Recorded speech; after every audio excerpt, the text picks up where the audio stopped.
Selamat malam, Alhamdulillah.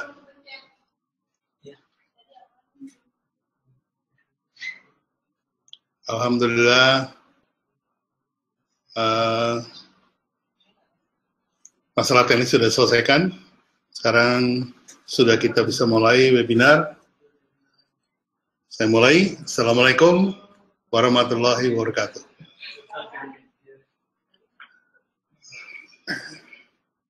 Biasanya saya kalau webinar ada yang menjadi admin dan menjadi moderator. Kali ini saya siaran langsung sendiri. Jadi ternyata ada satu step yang kelupaan sehingga siaran saya tidak dikenali oleh webinar jam. Anyway, saya akan mulai dengan topik hari ini. Saya akan bicara tentang packaging. Packaging adalah sesuatu yang penting yang harus kita lakukan dan justru relevan pada saat ini. Ya, ini saya kembali merefresh diri saya ke tahun 1969, di mana saat itu saya berkarier di bidang packaging, menjadi pekerjaan saya sehari-hari. Jadi, tanpa membuang waktu, saya langsung masuk ke materi slide saya.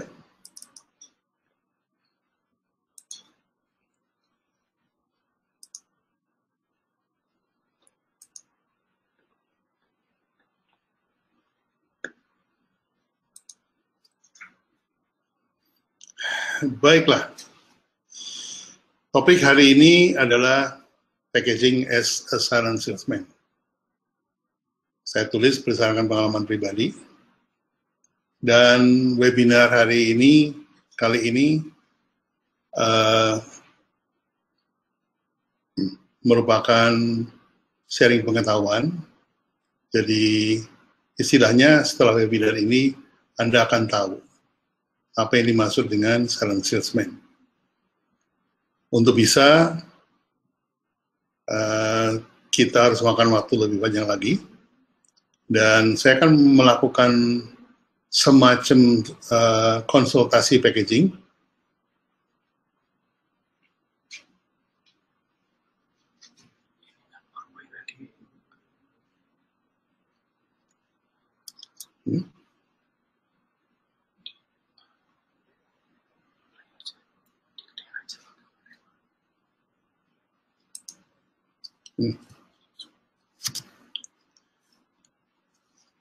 Oke.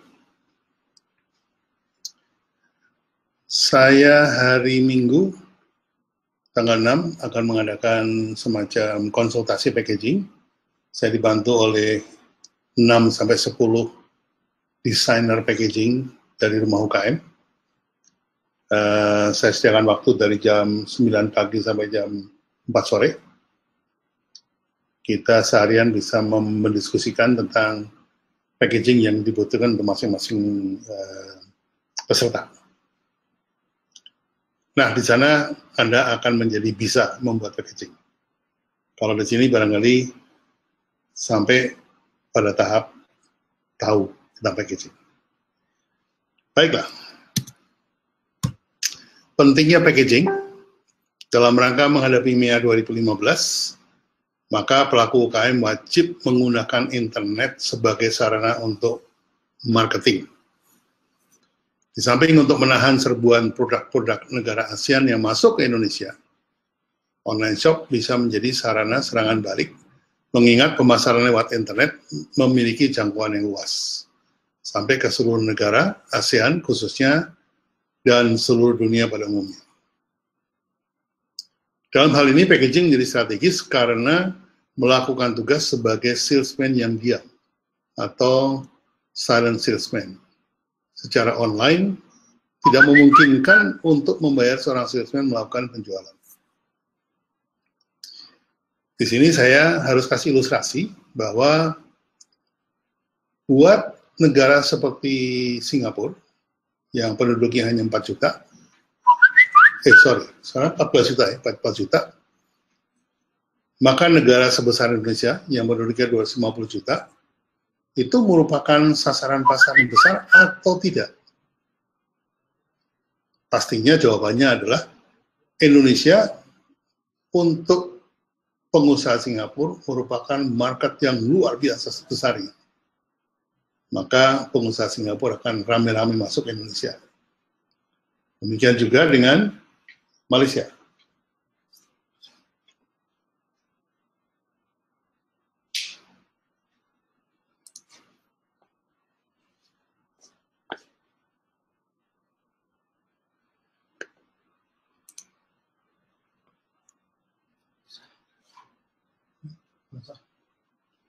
Kenapa sih?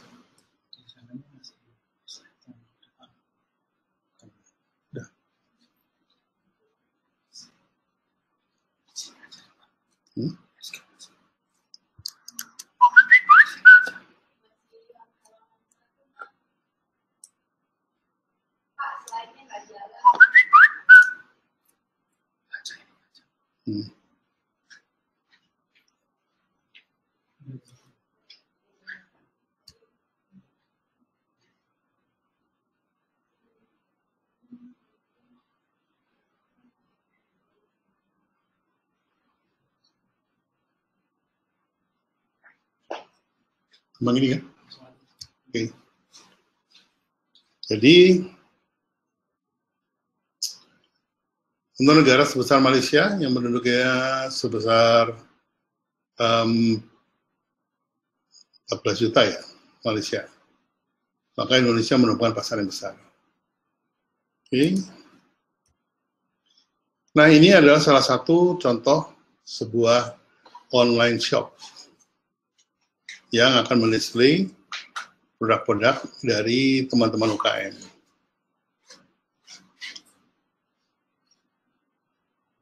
Kemudian ini adalah masuk ke dalam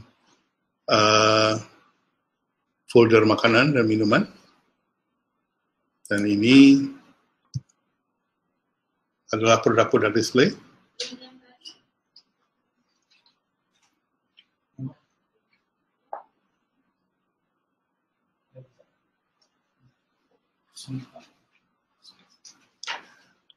Kita lihat di sini berderet-deret packaging satu sama lain bersaing dengan packaging yang lain. Maka dari packaging yang ada ini, fungsi packaging yang menjalankan tugas sebagai salesman menjadi sangat penting. Demikian juga untuk slide berikutnya ini. Dan slide berikutnya ini juga seperti itu. Packaging yang menarik akan diklik oleh konsumen. Demikian juga ini. Anda langsung tahu bahwa setelah di display di sebuah halaman, maka dia menjadi sesuatu yang bersaing satu sama lain. Fungsi packaging. Fungsi packaging adalah yang pertama melakukan proteksi untuk produk. Jadi bagaimana packaging bisa melindungi produknya dari damage atau kerusakan. Yang kedua, packaging juga memberikan proteksi bagi konsumen. Misalnya kemudahan cara megang, kemudahan istilahnya human engineering ya, jadi apakah packaging itu enak dipegang, nyaman buat segala macam, dan tidak membahayakan konsumen, misalnya ketika dibuka tangannya berdarah-darah. Yang ketiga, kemudahan dalam transportasi dan penyimpanan. Ya. Transportasi dan penyimpanan. Yang keempat adalah informasi produk. Jadi sebuah packaging belum dipegang, belum dibaca, harus sudah mampu menginformasikan produknya. Kemudian yang berikutnya adalah penyesuaian lingkungan. Jadi kelihatannya produk kita ini akan didistribusikan lewat apa, apakah di hypermarket ataukah di di supermarket kecil atau convenience store atau warung atau malah pasar-pasar. Nah, itu harus diperhitungkan oleh desainer packaging. Yang keenam adalah kenyamanan, baik kenyamanan bagi konsumen maupun kenyamanan bagi yang menjualnya. Yang ketujuh, pertimbangan ekonomis. Tentunya ini pertimbangan dari harga. Misalnya, kalau seharusnya cukup dikemas dengan paper packaging, terus kemudian harus dikemas menggunakan aluminium foil. Nah, ini artinya menambah cost of goods sold atau cost daripada packaging itu sendiri. Dan yang ke-8, harus mengandung nilai promosi. Promosi di sini bukan hadiah ya, promosi itu lebih kepada sosialisasi. Jadi bahasa promosi di dalam konteks marketing dengan promosi dalam konteks selling itu tidak sama. Oke, lanjut. Salesman. Penampilan yang menarik. Seorang salesman harus memiliki penampilan yang menarik. Karena kalau dia penampilannya tidak menarik, maka seorang salesman tidak akan mampu menghubungi prospeknya. Ya. Kemudian yang kedua, profesional. Profesional di sini artinya adalah walk the talk. Kalau Anda menjanjikan sesuatu, maka Anda harus mendeliver sesuatu. Jadi sebuah packaging, ketika di packaging tertera bahwa ini ada semangkok mie, yang ada gambar telurnya, kemudian ada gambar dagingnya, ada gambar sepotong ayam. Ketika packaging ini dibuka, di dalam tidak ada telur, tidak ada tidak ada ayam, tidak ada daging, maka itu tidak walk the talk. Jadi bahasa halus dari kata cheating atau menipu. Ini tolong dihindari. Kemudian sebuah packaging atau seorang salesman harus memiliki keyakinan diri yang tinggi. Kalau seorang salesman bicara kemudian dibantah oleh konsumennya dan tidak bisa mempertahankannya, maka dia tidak punya keyakinan diri yang tinggi. Yang keempat, seorang salesman harus memiliki pengetahuan tentang produk inside out, upside down. Jadi produk yang mendalam, bahan bakunya apa, prosesnya bagaimana, kemudian produksinya bagaimana, kelemahannya di mana, dan seterusnya, dan seterusnya.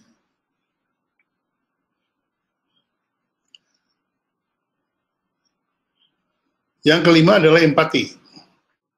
Seorang salesman harus berempati kepada konsumen, harus berempati pada pembeli. Jadi kalau pembeli nawar, itu jangan langsung marah. Atau kalau pembeli nanya, jangan langsung marah, harus berempati. Dan seorang salesman harus bisa memberikan solusi. Kenapa? Konsumen itu mencari produk karena dia mempunyai masalah dengan produk yang dia pakai sekarang. Ingat itu. Konsumen mencari produk karena dia bermasalah dengan produk yang dia pakai sekarang. Misalnya, seorang konsumen dari sebuah kopi, ya, sebuah merek kopi, dia konsumennya, kemudian dia cari-cari merek yang lain, itu artinya dia sudah bermasalah dengan kopi yang sekarang dia minum. Entah itu masalahnya ada pada kualitasnya, entah itu masalahnya ada pada kejenuhan. Ya. Kita lihat bagaimana produk yang namanya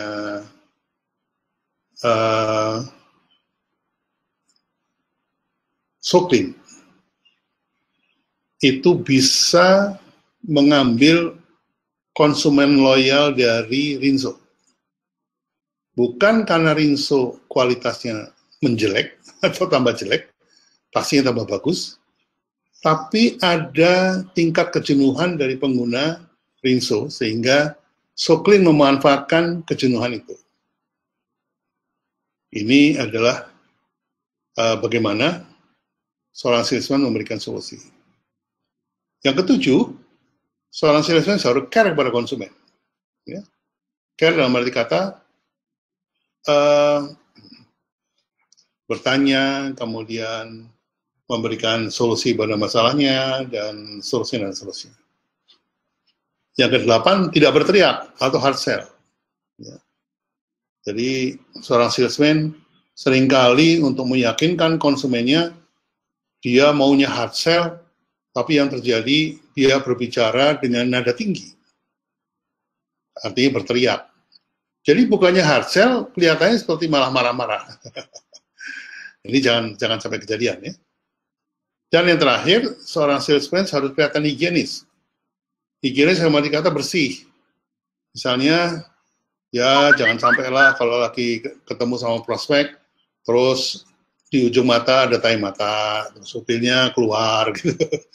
Nggak kelihatan higienis, nggak boleh. Kalau pakai kumisnya harus dipotong secara rata dan segala macam. Oke. Nah, ketika sifat packaging dan sifat dari salesman digabungkan, maka yang terjadi adalah gabungan antara packaging dan salesman. Ya. Jadi packaging sifat dasarnya adalah proteksi untuk produk, proteksi untuk konsumen, kemudian dalam transportasi dan seterusnya, digabung dengan karakter dari salesman, penampilan yang menarik, profesional dan segala macam. Nah, ketika kita gabung, maka hasilnya seperti ini. Ya, packaging as a salesman itu, packaging harus memiliki penampilan yang menarik. Packaging harus profesional, walk the talk, tidak boleh menampilkan gambar yang lain dari produk di dalamnya. Misalnya kalau produknya itu ukurannya 10 cm, jangan gambarnya ukurannya 15 cm. Itu tidak walk the talk. Kemudian packaging juga harus punya keyakinan yang tinggi. Dia tidak boleh ragu-ragu. Dia harus yakin, bold. Packaging harus memahami produk. Jadi begitu orang melihat packagingnya, udah bisa langsung tahu produknya apa yang ada di dalamnya.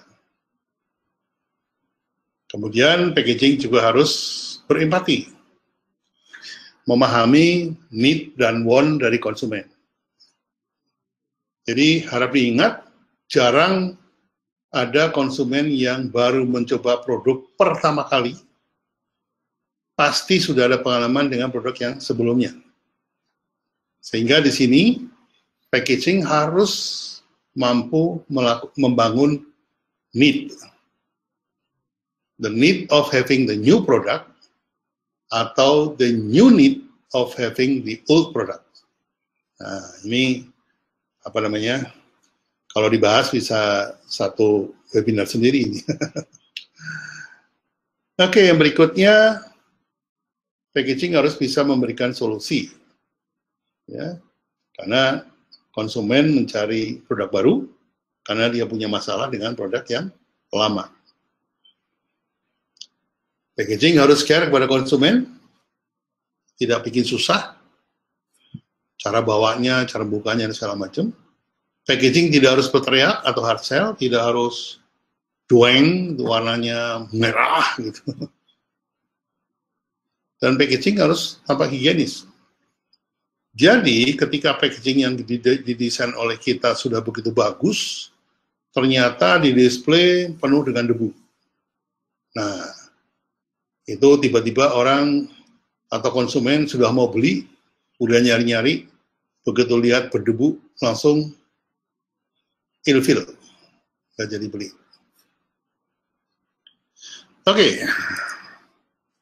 Komponen desain packaging, yang pertama ada komponen estetika, yaitu ukuran dan bentuk, kemudian material, kemudian warna, kemudian huruf, dan kemudian grafis. Di dalam komponen estetika ini ada unsur fisik, ada unsur karakter, dan ada unsur style. Ukuran dan bentuk itu merupakan suatu gesture fisik, sementara huruf dan warna itu memberikan gesture kepada karakter, kemudian warna dan grafis memberikan unsur style. Nanti akan saya berikan contoh-contohnya. Yang kedua adalah komponen fungsional. Ya, desain struktur, maksudnya mekanikal daripada sebuah packaging, dan identitas brand personality. Nih.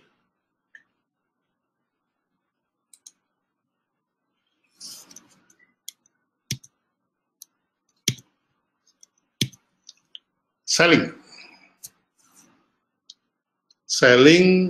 ini menurut guru saya pada waktu saya belajar di Jepang, dia mengatakan menjual produk itu adalah pekerjaan yang paling mudah. Mengapa? Karena barangnya bisa diraba dan dirasa. Kemudian kalau dia menjanjikan kualitas yang lebih baik, itu bisa langsung dibandingkan dengan secara fisik dengan produk pesaing. Dan yang ketiga, dia bisa melakukan demonstrasi. Jadi didemokan, misalnya barang ini anti pecah, bisa dibanting-banting. Atau barang ini bisa membuat Anda cantik, bisa langsung dioles-oles ke wajah. Dan seterusnya. Yang kedua, lebih sulit adalah menjual asuransi. Karena menjual asuransi itu barangnya tidak ada. Hanya ada polisnya doang. Brosur-brosur biasanya yang diberikan oleh agen-agen asuransi. Yang kedua, memberikan janji juga, cuman janji jaminan yang lebih baik. Dan yang ketiga, karena dia tidak bisa memberikan demonstrasi, maka menjual asuransi adalah dengan membangun rasa takut pada konsumen. Masalahnya adalah kita harus membangun rasa takut pada konsumen, tapi tidak boleh membuat yang bersangkutan ketakutan. Karena begitu ketakutan, dia tidak akan membeli.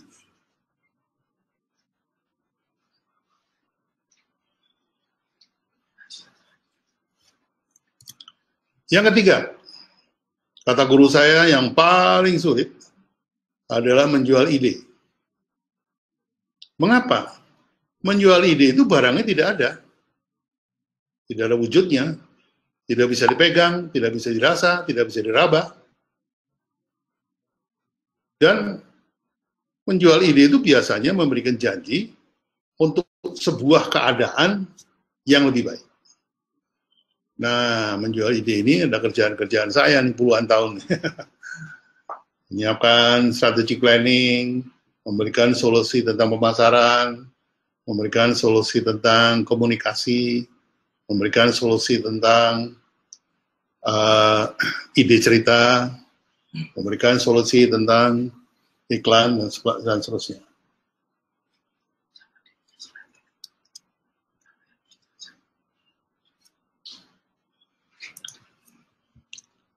Berikutnya, selling versus branding. Selling menghasilkan pembeli. Jadi, salesman yang jago pasti akan bisa menghasilkan seorang pembeli. Dan pembeli itu dijamin mendapatkan apa. Jadi kalau misalnya seorang salesman kopi bubuk, dengan segala rayuannya, dia akan mendapatkan pembeli, dan pembeli akan mendapatkan kopi bubuk. That's it. Sementara kalau branding itu menghasilkan pelanggan. Mengapa? Karena branding menjadikan pelanggan menjadi siapa. Jadi ketika menggunakan produk Anda, dia kemudian menjadi seseorang. Oke, kembali ke packaging. Ini adalah jenis kemasan bling atau kemasan kaca, ya, gelas. Itu ada botol Coca-Cola, kemudian ada botol teh botol, Fresh Tea, Marjan, Aqua, ada lagi botol untuk acar bawang putih. Nah, untuk kasus minuman, maka ketika Coca-Cola dan teh botol menggunakan botol beling, itu artinya bisnisnya adalah bisnis bottler. Artinya si Coca-Cola mengisi botolnya dengan cairan Coca-Cola, setelah diminum, delivery kepada masyarakat dan diminum, botol harus kembali lagi ke pabrik untuk dicuci dan diisi kembali dengan cairan Coca-Cola. Demikian juga dengan teh botol.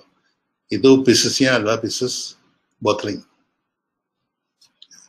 Beda dengan jenis kemasan plastik. Coca-Cola ada botol plastiknya, teh botol ada botol plastiknya, Aqua juga ada botol plastiknya, kemudian juga sambal ada botol plastiknya. Ini disposable, artinya botol plastik diisi cairan Coca-Cola, begitu diminum habis, silakan dibuang. Tidak perlu dikembalikan ke pabrik.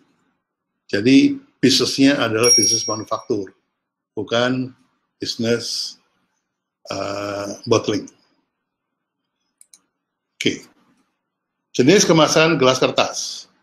Banyak nih di warung-warung kopi. Ya, kemudian Coca-Cola juga punya. Jeko juga ada. Rata-rata punya. Starbucks, not to mention.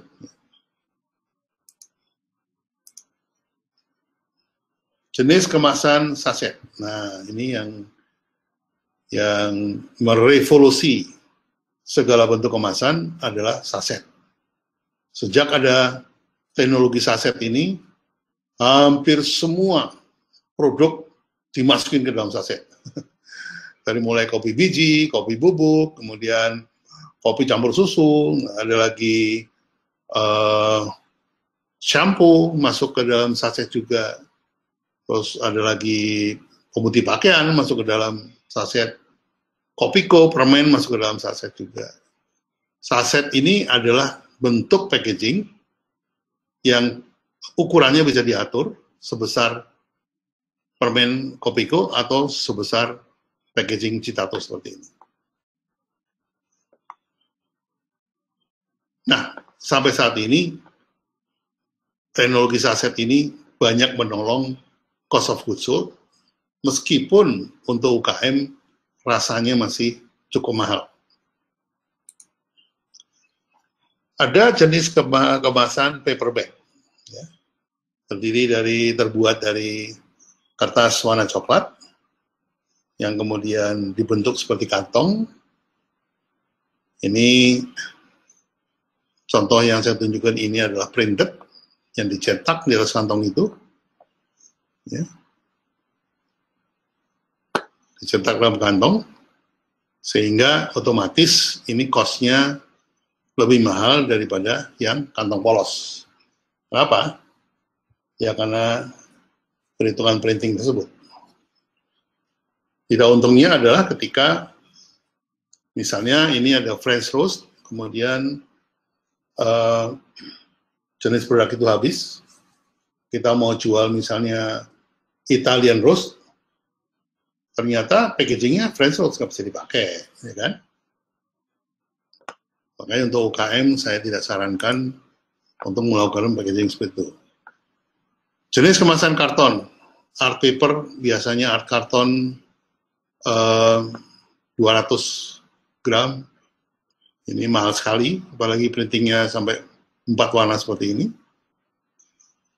YMCK, apalagi bentuknya kemudian macam-macam seperti sandwich ini kemasan yang cukup mahal dan kelasnya premium.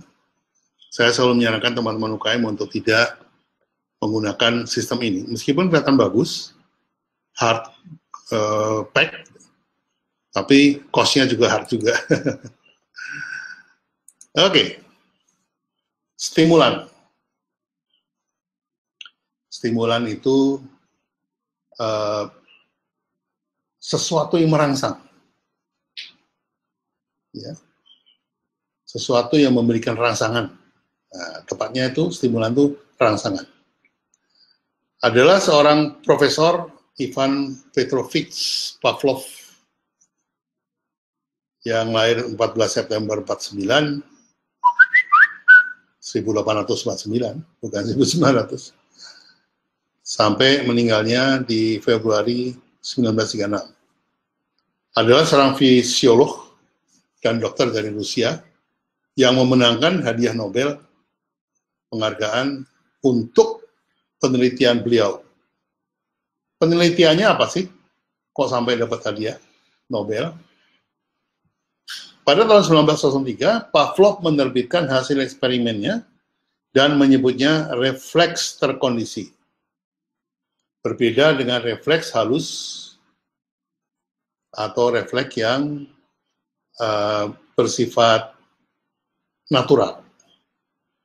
Pavlov menyebut proses pembelajaran ini sebagai contoh saat sistem saraf anjing menghubungkan suara metronom dengan makanan. Artinya, begitu dengar suara metronom, anjing langsung terangsang sistem sarafnya untuk kemudian menerbitkan air liur dan kepingin makan. Itu namanya pengkondisian. Ia juga menemukan bahwa refleks terkondisi akan tertekan bila rangsangan ternyata terlalu sering salah. Ya. Jadi ketika skor anjing setiap kali dikasih bel, kasih makanan, dikasih bel, dikasih makanan, dikasih bel, dikasih makanan. Begitu bel dibunyikan, nggak ada makanan, dia tetap keluar air liur dan dia lapar, dan ternyata itu membuat marah. Karena ada bel kok tidak ada makanan. Maka anjing pun akan berhenti mengeluarkan ludah. Sama dengan sebuah contoh ketika Anda dikasih tahu oleh pemimpin di wilayah Anda bahwa tenang saudara-saudara, keadaan aman. Baru selesai pemimpin itu mengatakan aman, tiba-tiba terdengar suara senapan atau pistol. Dor! Maka kata aman dengan stimulan dor tadi mengakibatkan Anda mempersepsi kata aman tidak sama lagi dengan ketika tidak ada suara dor. Ya, seperti itu.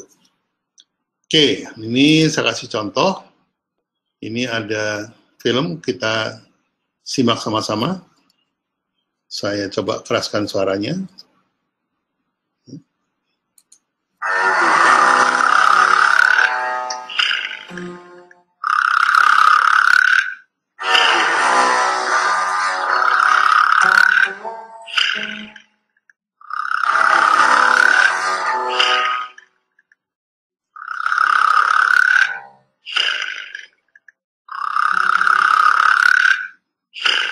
Ini lagi tidur, tiba-tiba dikasih stimulan,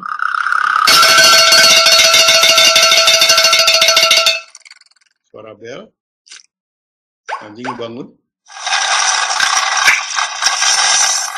kemudian dikasih makanan, air liurnya tutup,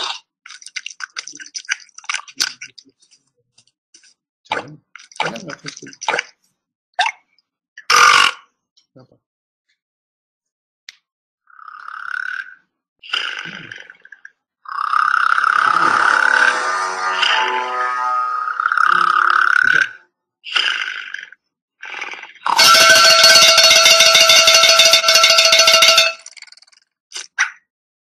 Dia mengira ada makanan. Setelah bel berbunyi, ternyata makanan tidak ada. Ya. Kok tidak ada daging? Malah dia dengar diketawanya, marahlah dia.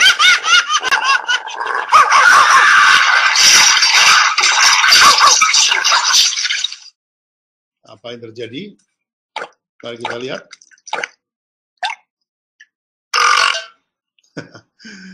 Ternyata dia memotong tangan yang memberikan bel. Kenapa? Karena dibilang bohong loh. Jadi berhati-hatilah dengan stimulan. Nah, sekarang kita masuk ke dalam topik packaging sebagai stimulan. Kalau tadi seekor anjing dikasih suara bel, dikasih makan.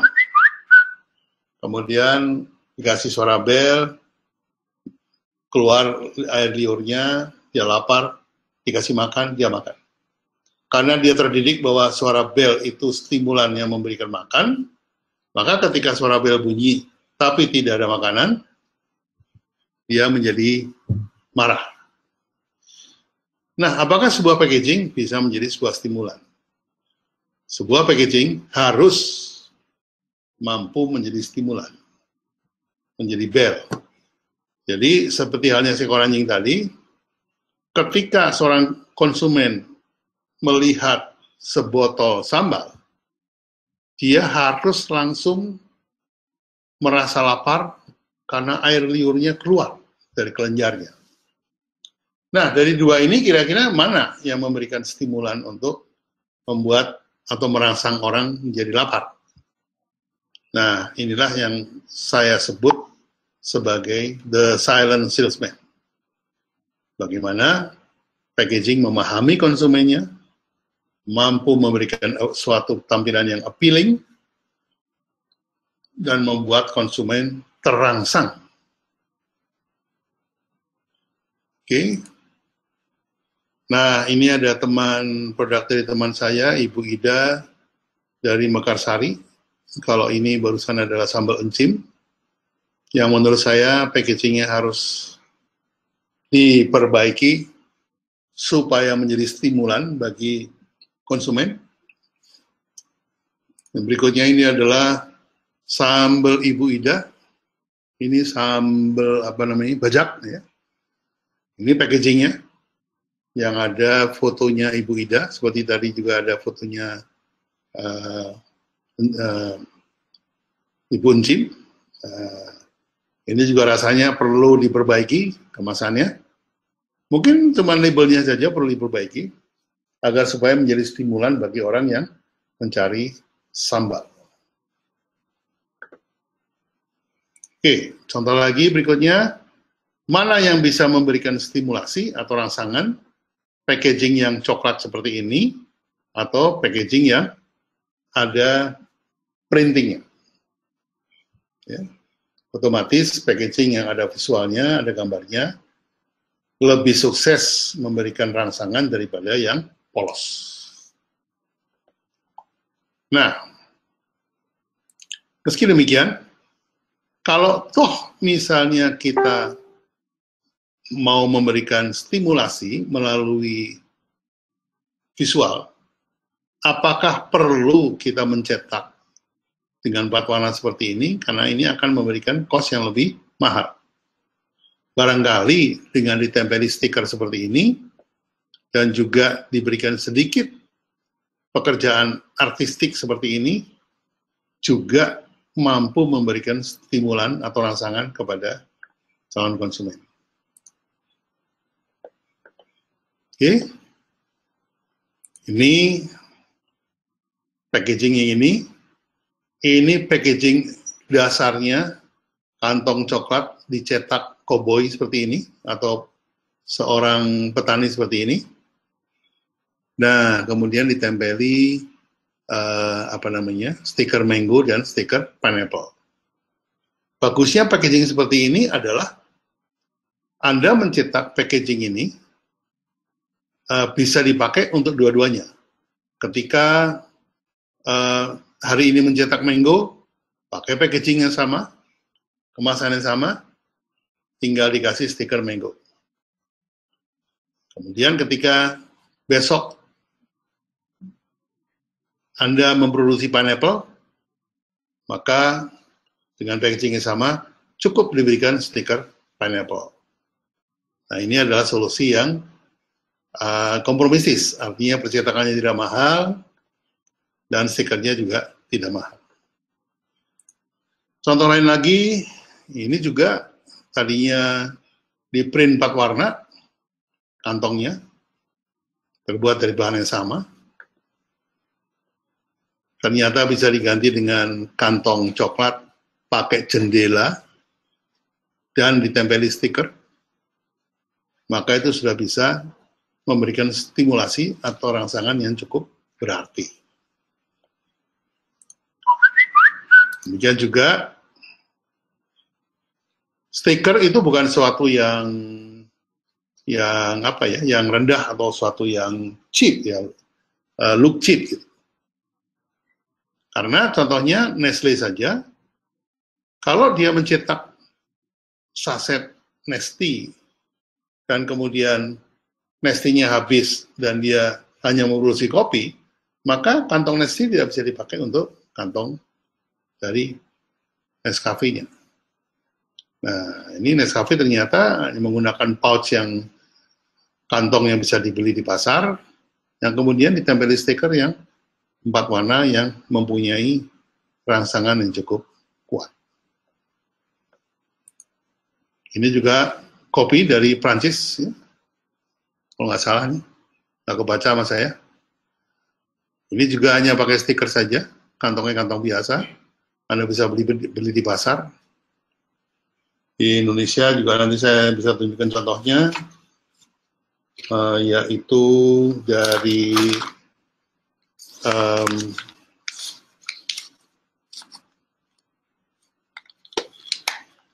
Anomali Kopi, dia menjual kopi asli Indonesia. Ini juga hanya menggunakan kantong coklat dan menggunakan stiker saja. Nanti saya tunjukkan. Nah, ini salah satu dari pelaku UKM yang sekarang sudah menjadi manufaktur, sudah menjadi pengusaha, konglomerat, menggunakan saset Revolusi yang harganya cukup mahal karena kita menggunakan 4 warna. Ya. Ini adalah solusi untuk packaging sebagai stimulan, yaitu menggunakan kantong yang punya jendela. Saya lihat banyak ini teman-teman UKM yang menggunakan ini. Kemudian bisa dikombinasikan dengan stiker dan produknya nampak langsung bisa dilihat produknya. Ini solusi yang murah meriah. Ya, rata-rata kantong seperti ini harganya 400-an menurut teman saya Hendrik. Nah, sekarang bagaimana kalau kita menciptakan packaging dengan karakter?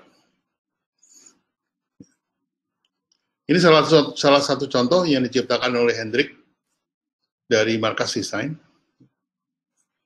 Ini dia beli kantongnya di pasar, kemudian dia cetak stiker bermacam-macam berwarna-warni, yang kemudian tempelan stiker ini membangun karakter dari packagingnya, padahal packagingnya dibeli di pasar. Ini adalah satu trik yang menarik dan satu solusi yang baik buat packaging. Jangan lupa bahwa dengan membangun sebuah karakter, itu sesungguhnya Hendrik sudah membangun sebuah personality dari sebuah brand untuk merek tersebut. Ya. Sayangnya saya kurang paham ini mereknya apa ya. Mereknya nggak kelihatan. Saya mesti ganti kacamata nih kayaknya. Merek tidak kelihatan, tapi karakternya begitu kuat, sehingga bisa menjual produknya. Ini juga another permainan karakter dari markas desain, ya, karakternya jelas, kemudian ini menjelaskan siapa nama karakter itu. Tapi kalau istilahnya Hendrik, brand itu merek, branding itu adalah usaha untuk memperkuat merek. Ini karakternya sudah betul, fisikalnya sudah betul, dan juga warnanya sudah memberikan style. Seharusnya dengan usaha seperti ini, maka brand personality dari produk ini menjadi kuat. Ini contohnya ada lagi, bakso bokap, mudah-mudahan saya nggak salah baca, karena kelihatannya kacamata saya ini udah harus nambah plusnya. Satu lagi, Mbok Dewor. Karakternya kuat, ya. Fisikalnya jelas, stylenya adalah style kartun yang cocok untuk anak-anak. Mudah-mudahan bakso bokap ini cocok buat anak-anak. Ini adalah karya markas desain. Dan katanya untuk mencetak seperti ini dibutuhkan 400 perak, kata Hendrik. Dan produknya mungkin harganya 5.000. Tapi di online ini bisa dijual dengan 18.000. Nah, ini kan suatu added value yang luar biasa. Selamat ya, Hendrik. Oh ya, Hendrik ini adalah desainer yang nanti akan saya membantu saya. Tanggal 13 di Surabaya kita bikin konsultasi untuk packaging, dan Hendrik salah satu yang akan membantu saya untuk membangun karakter yang diperlukan untuk produk Anda. Oke, jadi teman-teman sekitar Surabaya silakan merapat, nanti bisa ngobrol sama saya dan Hendrik. Ini salah satu juga pembangunan karakter. Ini karakternya Hendrik ini memang banyak membangun karakter yang sifatnya easy going, tidak formal, remaja suka, terutama ke arah remaja ke bawah, kepada anak-anak. Ya. Mungkin sudah saatnya juga Hendrik harus mematangkan personality yang lebih serius. Karena packaging can build personality. Packaging bisa membangun personality. Jadi ibaratnya kalau packaging atau produk itu menjadi manusia, maka manusia macam mana itu udah langsung bisa dilihat dari packagingnya. Salah satu contoh ini, menurut Anda Marlboro ini cocok nggak sih buat laki-laki? Sama sekali tidak. Karena Marlboro, rokok Marlboro, sebelum tahun untuk perempuan. Makanya batnya atau filternya itu warnanya pink. Packagingnya juga pink. Terus ada gambar strawberry di sini. Ini personality dari packagingnya sudah langsung kelihatan bahwa ini untuk perempuan, ya, perempuan yang mempunyai style fancy, dan karakternya adalah karakter yang bergaul. Bergaul itu kalau ngerokok dia nawarin ke orang-orang dulu, baru kemudian ngambil satu buat ininya. Ini juga bukti bahwa sebelum tahun 60-an Marlboro adalah rokok buat perempuan. Ini juga malah ada gambar Hello Kitty-nya. Ya, ternyata Hello Kitty umurnya cukup tua juga. Gitu. Karena saya pikir tadinya, saya nggak tahu ini rokok ini beneran atau meme, saya nggak tahu. Mungkin meme ini. Jadi ngeledekin Marlboro bahwa, lu tuh perempuan gitu. Dan apa yang terjadi? Memang Marlboro diposisikan sebagai rokok perempuan, personalitasnya perempuan, ternyata tidak sukses. Maka kemudian Marlboro menunjuk Leo Burnett pada tahun 60-an, mengubahnya menjadi rokok laki-laki. Maka warna pink berganti dengan merah tua, dan filter diganti dengan warna coklat, dan yang namanya Tulisan sama, karakter sama, strawberry-nya hilang. Ya. Oke. Nah, shifting personality ini ternyata tidak hanya terjadi pada packagingnya, tapi juga terjadi kepada seluruh visual dari komunikasinya. Salah satu contoh ketika Marlboro kemudian dipertandingkan dengan Camel. Kalau dilihat dari segmentasinya, geografi yang disasar oleh Marlboro maupun Camel sama, urban, suburban. Demografinya sama, laki-laki 2145. Psikografinya sama, heavy users, ini juga heavy users. Nah, hanya perbedaan di behavioristik.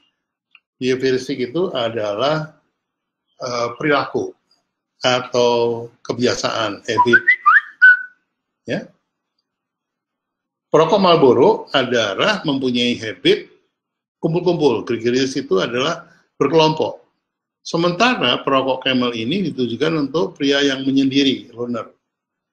Jadi kalau perokok Marlboro itu, sebelum dia perokok, diambil dari kantongnya, ditawarkan kepada teman-temannya, setelah itu terakhir dia ambil untuk dirinya sendiri, dan kotaknya ditaruh di meja. Jadi istilahnya rokok gaul. Dia menghisap rokok tidak pernah sendirian, tetapi beramai-ramai. Sementara Camel, di mana digambarkan di sini juga seekor Camel saja, tidak ada teman-temannya. Jelas bahwa ini ditujukan untuk kelompok yang menyendiri. Kelompok loner ini, atau penyendiri ini, dia ketika merokok, dia ambil rokok dari sakunya, saku celana malah, bukan cuma saku baju. Dalam keadaan kumel, dia nggak peduli, diambil satu, dia rokok, dan kemasannya langsung masuk kembali ke dalam saku. Ya. Oleh karena itu bentuk packagingnya pun yang satu menggunakan flip top hard case, sementara Camel menggunakan soft packaging. Nah, dari bentuk packagingnya pun sudah bisa menggambarkan segmentasinya. Mari kita lihat apakah juga berpengaruh kepada personalitinya. Ya. Ternyata personalitinya secara fisik, Marlboro ke Amerika, Camel sama-sama Amerika juga. Karakternya pria macho, Camel pria macho juga. Kembali kepada style, di mana style itu sama dengan behavioristik. Pria Marlboro ada berkelompok, dan kemudian pria Camel adalah pria yang penyendiri. Luar biasa pembentukan brandnya ini melalui branding, sehingga ketika mereka melakukan visualisasi komunikasi, maka secara konsisten Marlboro selalu kelihatan cowboy yang berkelompok, dan kemudian Camel adalah laki-laki jantan yang penyendiri. Ya. Saya lupa memberitahu tadi bahwa Leo Burnett membangun personality dari Marlboro sebagai rokok cewek menjadi rokok jantan itu menggunakan cowboy, karena cowboy di Amerika itu atau di banyak negara itu merupakan suatu the man's job, bukan the boy's job. Jadi kerjaan laki, bukan kerjaan anak-anak. Kemudian naik kuda, dan kuda direpresentasikan sebagai kuda besi atau sepeda motor. Oke. Ketika mereka melakukan sponsorship, tetap membangun personality di mana Marlboro mensponsorin Formula One yang ditonton oleh jutaan orang di lapangan, dan juga jutaan pemirsa televisi. Sementara Camel, ya, Camel itu diselenggarakan eventnya di Kalimantan Barat, nyebrang Kalimantan Tengah sampai Kalimantan Barat, ya, mulai dari Kalimantan Timur, start di Kalimantan Timur, finishnya di Kalimantan Barat. nggak ada yang nonton di hutan ya mungkin ada rusa, ada gajah udah nggak ada ya di Kalimantan ya. Orang hutan masih ada ya. Yang nonton itu binatang, bukan orang. Dan tidak ada kamera televisi, sehingga event itu tidak ditonton oleh jutaan penonton. Nah, itulah konsistensi daripada pembentukan dari sebuah brand yang namanya Marlboro atau Camel. Oke. Baik, jadi sekali lagi saya ulang, packaging as a silent salesman, maka packaging harus memiliki penampilan menarik, harus profesional, walk the talk, packaging harus berkeyakinan diri yang tinggi, packaging harus memahami produk, packaging harus berempati kepada konsumen, packaging harus memberikan solusi, packaging harus care to konsumen, packaging tidak harus berteriak atau hard sell, apalagi berbantahan dengan konsumen, dan packaging harus higienis. Kalau Anda ingin tahu more about packaging, ya, saya undang di Design Packaging Festival. Ini diselenggarakan oleh Ibu Twita melalui Rumah UKM. Ya, judulnya sama, Packaging as Silent Salesman.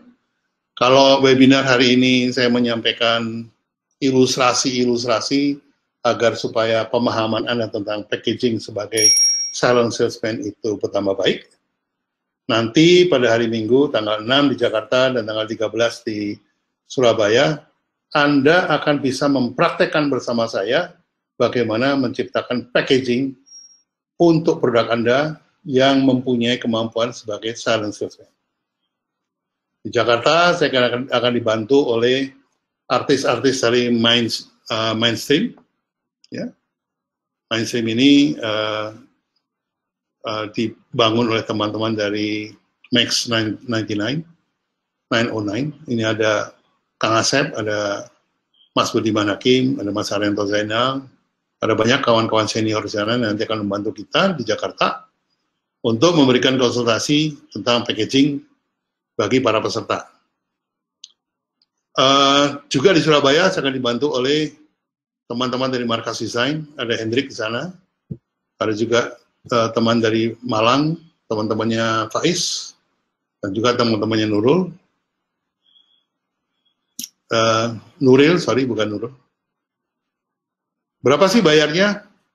Peserta harus membayar 1 juta, di mana 50% dari 1 juta itu akan dipakai sebagai uang transport untuk para artis, para desainer, dan 50%-nya untuk penyelenggaraan. Apa yang Anda dapat dengan 1 juta itu? Anda akan membawa pulang desain packaging dalam keadaan high-res, langsung CD-nya dibawa ke percetakan, maka Anda sudah langsung mendapat packaging baru. Kemudian nanti hari Jumat untuk Jakarta dan Surabaya, Anda akan mendapatkan webinar tertutup bersama saya. Agak beda dengan hari ini. Yang hari Jumat nanti adalah how to. Bagaimana membuat packaging sebagai silent salesman. Hari ini baru paham, hari Jumat nanti bisa. Gitu. Oke, saya juga akan sharing bagaimana saya membuat packaging untuk Kopiko, packaging untuk Terapika, Terapika Duo, packaging untuk teh botol. Ya. Teh botol itu saya menciptakan tahun 72 bersama Pak Cipto. Oke, sampai jumpa nanti hari Minggu, tanggal 6 untuk Jakarta dan tanggal 13 untuk Surabaya. Nah, kalau Anda ingin tahu more about branding, maka saya sarankan Anda mengikuti kelas All About Brand di subiakto.net yang saya selenggarakan sampai akhir Desember. Ada 12 e-book yang akan saya berikan. Saat ini baru dalam persiapan e-book yang ke-6 dan juga video yang akan menjelaskan tentang e-book tersebut. Biaya investasi 3,5 juta. Kalau Anda bergabung pada e-book yang ke-6, Anda masih bisa mendapatkan pelajaran dari e-book yang pertama. Ya. Sehingga Anda tidak akan ketinggalan 12 e-book yang saya janjikan. Nah, ini dia. Yang Anda peroleh dari kelas branding di Subiakto.net adalah 12 e-book rahasia di balik brand-brand yang saya besarkan lewat iklan, 12 buah video penjelasan tentang apa yang tertulis di e-book langsung dari saya pribadi, mendapatkan kaos All About Brand, seperti yang sering saya pakai, mendapat sertifikat keikutsertaan kelas All About Brand angkatan pertama, 1 buah buku gratis kumpulan e-book seharga 1 juta yang dikirim kepada Anda pada akhir periode kelas, dan kelas angkatan pertama ini mulai Oktober sampai dengan Desember 2015. Dan beruntunglah teman-teman yang sudah join sejak bulan Agustus, karena Anda memanfaatkan early bird, harga early bird. Ini adalah Subiakto.net kelas. Ingat branding, ingat Subiakto. Terima kasih.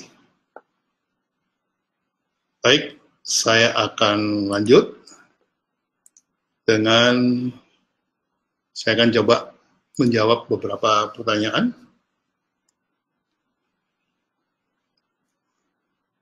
Jadi, seperti saya jelaskan tadi, bahwa ada beberapa teman di UKM, ya, selama saya berkeliling ke beberapa kota, yang sudah menggunakan packaging yang cukup baik. Misalnya, contohnya adalah packaging ini, kelihatan? Ini adalah packaging yang dibuat oleh Dedek Sulaiman Rich dari Tegal. Ini cukup sukses. Ya, saya kira dia cukup sukses. Ini adalah Cokohat. Ini ramuan coklat dengan milk, dan juga ada juga Joko dengan mocha. Ini packagingnya bagus. Saya suka desainnya berkarakter, ya, sehingga dia membangun personality yang cukup bagus. Jadi istilahnya branding sudah sukses melakukan packaging sudah sukses melakukan branding. Sekarang tinggal pertanyaannya adalah, apakah sudah berhasil mendapatkan pembeli, ataukah sudah berhasil mendapatkan pelanggan? Oke. Berikutnya adalah, ini packagingnya luxe banget ini. Ini karya dari teman saya di Depok. Nggak nyangka nih orang Depok bisa bikin kayak ginian ya. Konon ini sudah bisa dibeli di Carrefour. Dan ciri khas daripada cappuccino buatan Bang Iwan ini, Iwan Agustian, ciri khasnya menggunakan pemanis stevia. Oke. Ada lagi. Nah, ini rendang Padang Resto Mande. Ini juga menggunakan packaging yang rada mahal. Mungkin harus dicari solusi kemasan yang tidak perlu memberatkan CO gas, gitu. Apalagi berkaitan dengan MEA. Kemudian ini yang saya lihat cukup berhasil juga. Ini juga rendang Padang. Ini orang Padang ini kreatif-kreatif. Mereka hebat bikin rendang. Lah iyalah. Masa orang Padang bikin gudeg? Orang Padang ya pasti bikinnya ya rendang gitu ya. Oke, ini cukup berhasil. Somai. Ini untuk sebuah somai bungkusnya termasuk luxe. ya, termasuk mahal buat saya. Ini juga kemasan dari startup company, ini didirikan Pak Budi dari Smartpreneur. Ya, ini adalah kosmetik. Oh, jatuh. Oke. Untung jatuhnya nggak tinggi, jadi nggak apa-apa. Oke. Saya yakin kemasan ini mahal sekali. Tapi sebanding mungkin dengan harga produknya. Ya. Seperti kata Ampu Sempro, harga kosmetik itu gelap. Ini karya teman saya dari Markas Desain. Produknya kayak gini, ya, dibungkus pakai plastik. Ini adalah goreng ucus. Goreng usus, ditempelin stiker, ya, stiker yang menarik. Terbalik ya? Bener nih. Oh, emang terbalik. Memang gambarnya terbalik. Jadi, ini kemudian dimasukkan kemari. Terus saya tanya ke Hendrik. Hendrik, ini kalau ucus ini, tanpa stiker, tanpa kemasan ini, harganya berapa sih? Ya, paling 500, Pak. Nah, begitu ditambah dengan stiker dan dimasukin ke dalam kantong seperti ini, harganya jadi berapa? 13.000, Pak. Waduh, cepet kaya, Hendrik. Masih ada lagi, ini juga buat saya kreatif, kentang-kentong.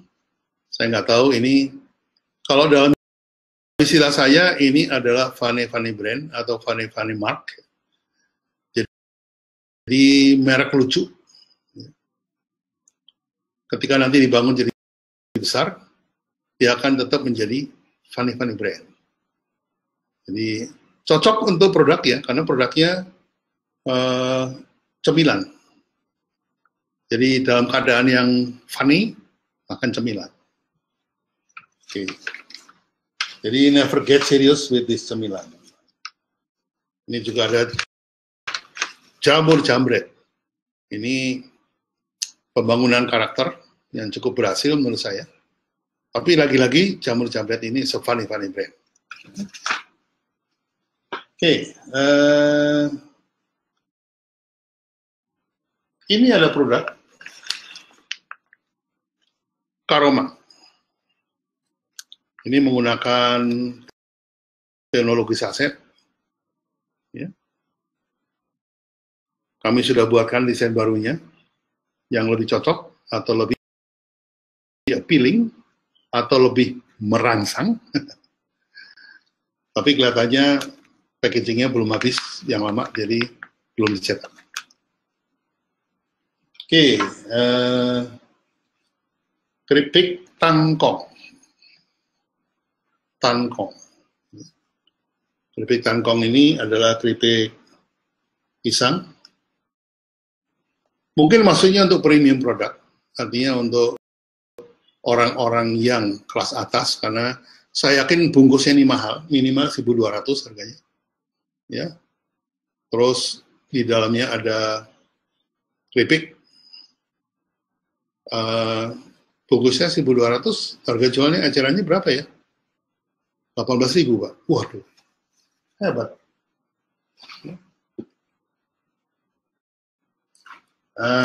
Ini adalah karya dari Ibu Ida Mekarsari. Ya. Jadi mungkin harus diperbaiki, Bu, desain packagingnya supaya lebih appealing, supaya lebih merangsang. Ini sedikit kurang merangsang. Lagi ya.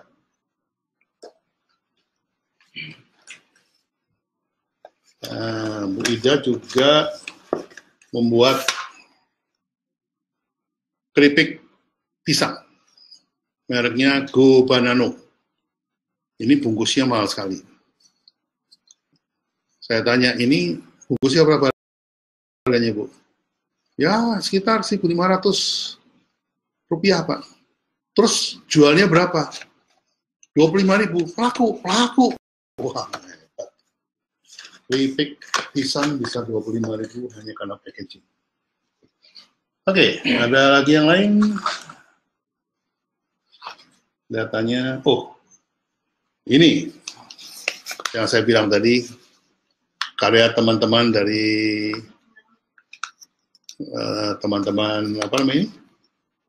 Apa kafe? Anomali Cafe. Dia menjual nih kopi asli Indonesia. Sini ada penjelasannya juga. Ini ada gambar Aceh Gayo. Tapi apa yang mereka lakukan luar biasa.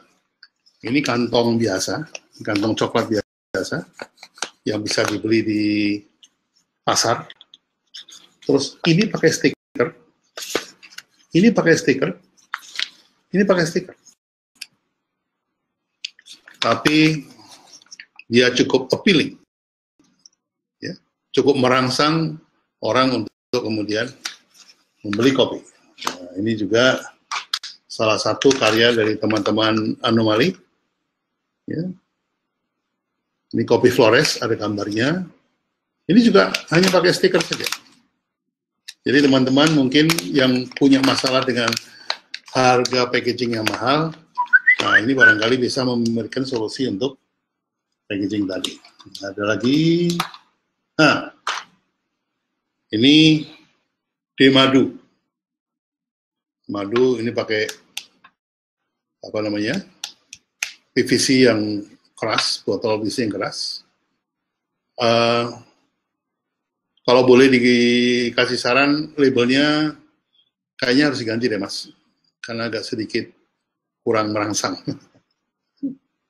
Oke. Ini tadi sudah saya tampilkan. Karya dari Markas System juga. Ini di dalamnya ini apa namanya? Aromanis. Yang kalau beli di pinggir jalan 5.000 sudah dapat 10 biji. Oke. Hari ini saya memang konsentrasi kepada kemasan makanan ya. Ada juga tentang fashion, barangkali di sini saya bisa tampilkan.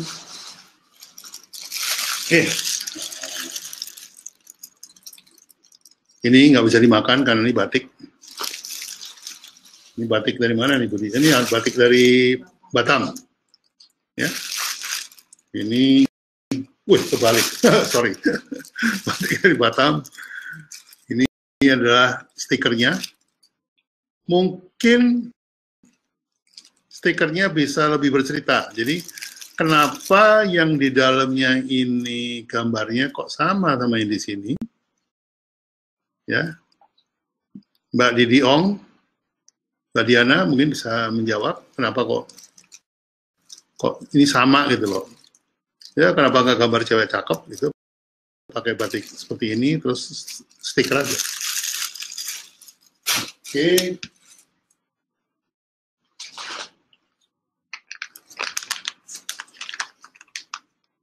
Ini karya anak Surabaya. Ini sarung merangkap celana. Jadi sebetulnya celana tapi bentuknya sarung. Atau sebetulnya sarung tapi bentuknya celana. Bingung, sarung celana. Tapi di sini packagingnya tidak menggambarkan bahwa ini adalah sarung dan celana sekaligus. Ya, mungkin barangkali ini bisa diperbaiki.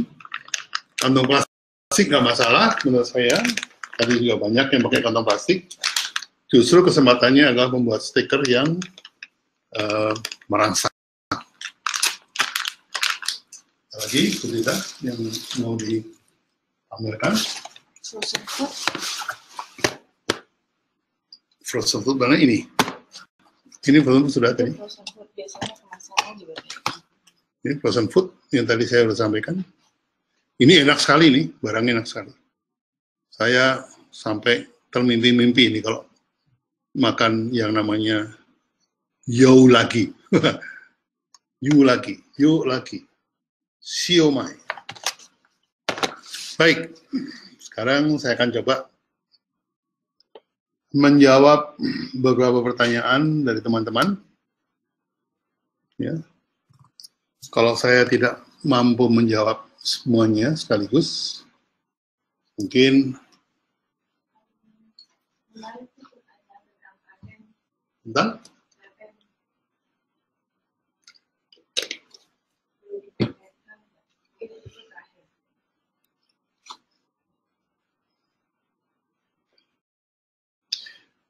untuk kemasan frozen food, ada contohnya, ya. Ini frozen food. Ini biasanya frozen food seperti ini.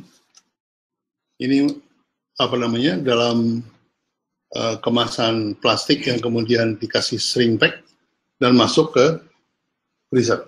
Gitu Bu? Ini ngomongin soal frozen. Maaf, saya ada sutradara di sini, jadi saya harus tanya. Kemudian inspiratif buat kemasan, terima kasih. Untuk produk seperti kaos atau pakaian dan sejenisnya, gimana Pak Bi? Nah, tadi saya sudah jelaskan. Kita menggunakan kantong plastik nggak apa-apa, tapi stikernya yang kita cetak bagus. Nah, bagaimana mencetak stiker yang bagus itu? Nah, silakan hadir hari Minggu, nanti ketemu saya, ya. Di sini saya nggak bisa jelasin, orang jaraknya jauh banget. Tapi nanti kalau hari Minggu, kita bisa pegang sama-sama pensil, pegang kertas sama-sama, kita desain sama-sama, dan branding strateginya kita garap bareng. Jangan bilang-bilang ya, nanti banyak yang ikut. Soalnya saya batasin cuma 25. Lebih dari 25, tunggu di tempat parkir. Oke. Ada lagi pertanyaan? Pak Mugi, saya mau... Loh, kok Mugi? Pak Mugi, saya mau on the way nyetir. Jadi off dulu. Yang Cahyo masalah. Invite EB yang namanya Mugianto, banyak. Jadi nanti ya. Loh, ini apa sih? Coba yang ditambahkan. Ada pertanyaan. Ya. Cahyo. Cahyo. Apakah perlu dipatenkan untuk mendesain sebuah packaging produk kita? Ya. Dan apa saja yang perlu diperhatikan? Ya, nanti minggu depan, kalau enggak bulan Januari, awal Januari kali ya, saya akan undang pengacara saya, khusus buat haki dan paten. Jadi Anda boleh nanya apa saja tentang haki dan paten, lebih puas lagi. Ya, saya janji kalau saya lupa, tolong diingetin. Ya, Anda akan saya hadirkan di sini bersama saya, namanya Pak Ari Juliano, Gema. Beliau adalah deputi bidang gitulah hukum dan paten di Barekraf, ya, Badan Ekonomi Kreatif. Oke, kalau packaging rasanya nggak perlu dipatenkan, cukup diinikan saja, didaftarkan saja. Kalau untuk produk digital seperti tools, apa saja yang perlu diperhatikan? Nah, kalau produk digital berarti Anda jualannya lewat layar komputer, maka Anda juga harus mempunyai kemasan yang menarik. Ya. Kalau di layar komputer itu yang menarik sebuah kemasan berupa video, ya buatlah video yang menarik. Kalau yang merangsang itu adalah gambar, ya buatlah gambar yang menarik. Itu jawaban dari saya. Ini ada pertanyaan panjang.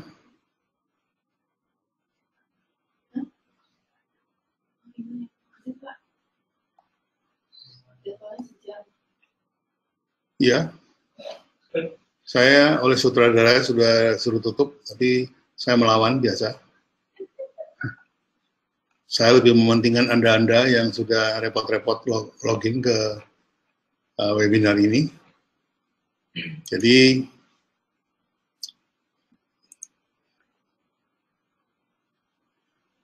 ya, menyambut MEA bagi toko online fashion, seperti apa kemasan bagus untuk pengiriman produk ke luar negeri. Setelah packaging plastik dan produk, apakah perlu branding lagi di kemasan luarnya? Terima kasih. Ya. Oke. Pertanyaan tentang branding akan saya jawab nanti hari Minggu. Kita ketemu di lokasinya di mana ya? Di Telkom, Jalan Iskandarsyah untuk Jakarta. Dan kalau yang di Surabaya, di Telkom di jalan, lupa saya.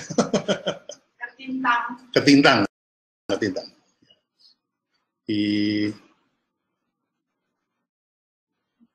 Telkom Jalan Ketintang. Oke. Jadi nanti hari Minggu ketemu saya, puas-puasin deh. Anda bisa mendaftar di subyakto.net, betul, Mam? Di situ ada pendaftaran untuk workshop packaging. Ingat, saya batasi hanya 25 orang. 25 orang saja. Kalau misalnya banyak yang mendaftar, saya akan tambah. Jadi 26. Tambah cuma 1, pelit amat. Oke, teman-teman sekalian. Baik Anda profesional maupun pelaku UKM, senang sekali saya bisa ngobrol sama Anda hari ini. Ya, meskipun hanya lewat layar, tapi alhamdulillah dari 200 lebih yang mendaftar, ternyata cukup banyak yang kemudian bertahan sampai akhir dari webinar ini. Minggu depan, mungkin harinya bukan Selasa, karena hari Selasa ini saya lupa ya, ternyata Mas J itu juga bikin webinar ya, Mam. Jadi nanti saya bikin hari Kamis saja. Malam Jumat, mungkin jam 7.30 sampai jam 9. Ya, mudah-mudahan tidak dengan gangguan teknis.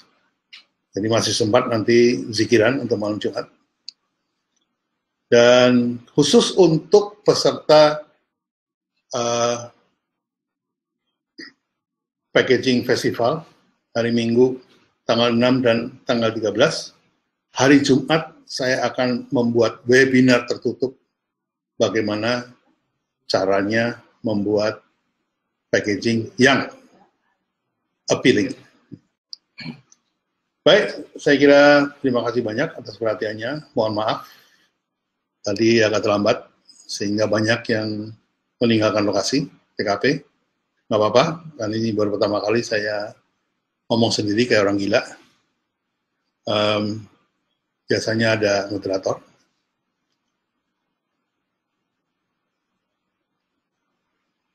Mohon maaf untuk salah kata, atau mungkin salah bicara. Wabillahi taufiq wal hidayah. Wassalamualaikum warahmatullahi wabarakatuh. Tepuk tangan sendiri.